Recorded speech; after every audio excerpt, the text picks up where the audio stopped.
Nakikita nyo ba yan? Ang daming acid rain marks. Tara, samahan nyo kaming alisin yan.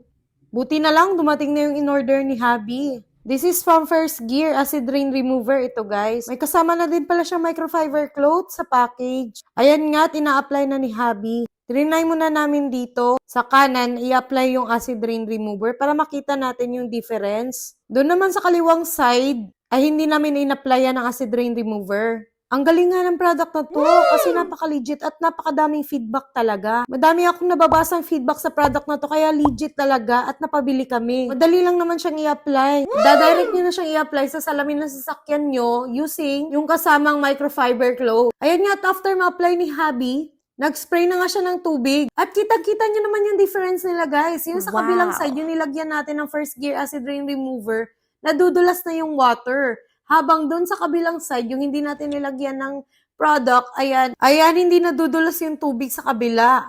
Ang galing talaga ng acid rain remover from First Gear. Totoo nga yung kiniklaim ng product nila. And isa pa sa nagustuhan ko dito, safe siya sa balat mo kahit hindi ka gumamit ng gloves sa kamay. Grabe, thumbs up talaga kami sa product na to. Tuwang-tuwa si Habi kasi masusolusyonan niya na daw yung problema niya sa mga acid rain marks ng kanyang sasakyan. So alam mo na, link on my yellow basket.